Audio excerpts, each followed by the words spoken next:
para suster, Bapak Ibu, saudara-saudari yang terkasih dalam Kristus, selamat sore berkah dalam.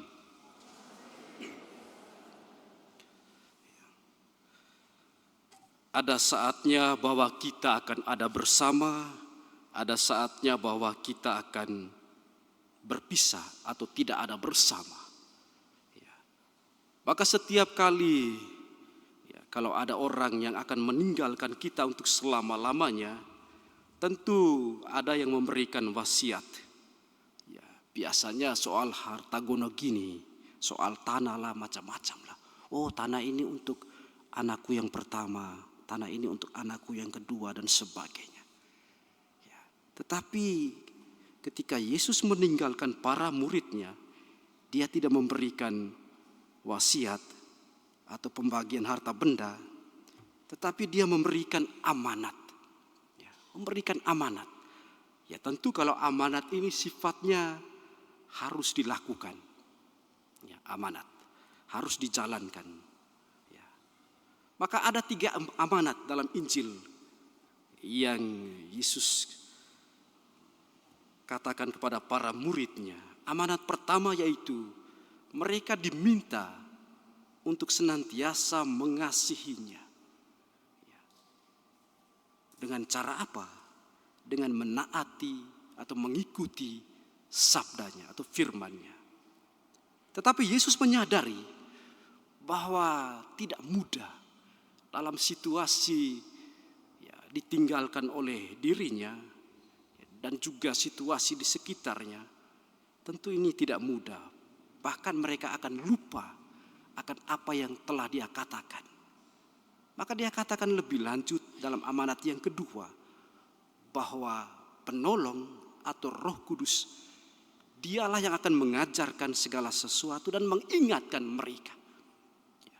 Mengajarkan segala sesuatu dan mengingatkan mereka.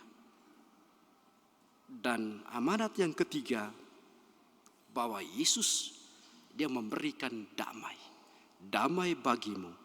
Damaiku tinggal bersamamu. Saudara-saudariku yang dikasihi Tuhan, kenyataannya dari 3 amanat yang Yesus berikan kepada para muridnya,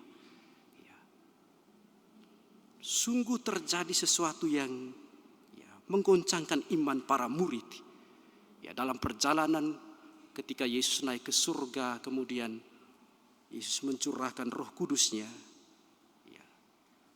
para murid mengalami jatuh bangun dalam mewartakan sabdanya.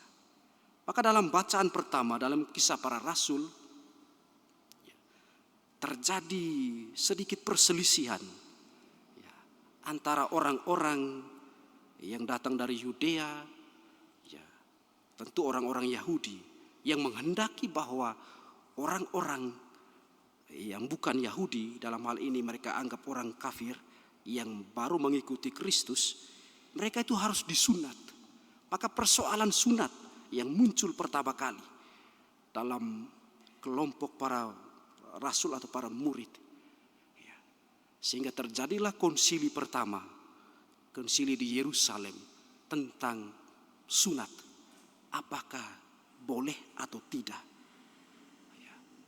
Maka sungguh bijaksana bahwa para murid mengambil keputusan yang bijaksana. Bahwa tidak perlu disunat, tetapi mereka diminta untuk menjalankan hidup baik. Seperti apa yang harus, hal-hal yang perlu mereka hindari. Dan konflik-konflik itu seringkali terjadi dalam kebersamaan, dalam satu persekutuan. Dan konflik itu bisa terjadi atau bisa dimunculkan dari orang-orang yang ada dalam satu komunitas itu.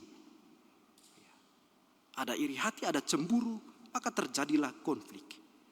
Tetapi kita semua sama seperti para muridnya yang mendapat amanat itu. Kita mengharapkan supaya hidup kita ini damai. Karena Tuhan sendiri katakan dalam amanat yang ketiga bahwa Dia akan memberikan damai. Maka kedamaian itu digambarkan oleh Yohanes dalam kitab Wahyu, dalam penglihatannya. Seperti Yerusalem yang baru, yang tidak ada lagi bait Allah, tetapi Allah sendiri yang berdiam di dalam. Allah dan putranya. Dan kemuliaan itu menggantikan matahari dan bulan.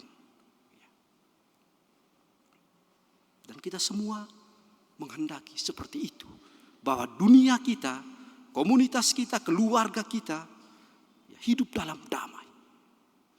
Tetapi kenyataannya tidak seperti itu. Karena saya katakan tadi, justru orang-orang yang dalam komunitas itu sendiri yang akhirnya menghancurkan komunitas itu.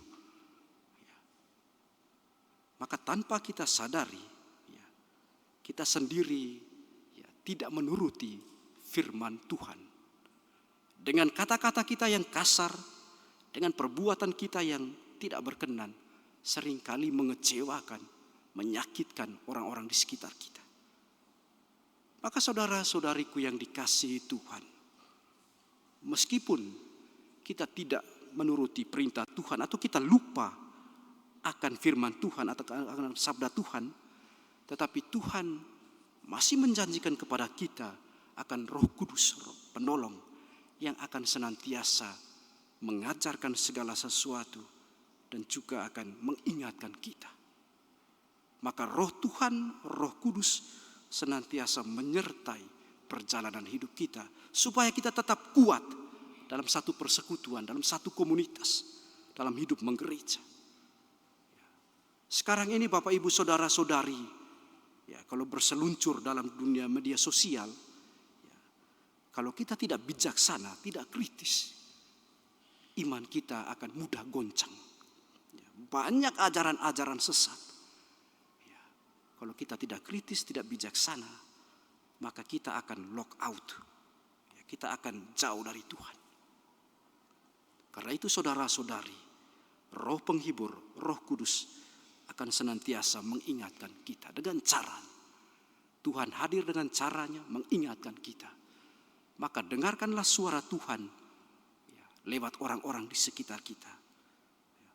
Karena itu saudara-saudariku yang dikasihi Tuhan, semoga dari hari ke hari, dari waktu ke waktu, kita semakin setia mendengarkan suara Tuhan, semakin mencintai Dia, dan percayalah bahwa Roh Tuhan akan senantiasa menyertai hidup kita.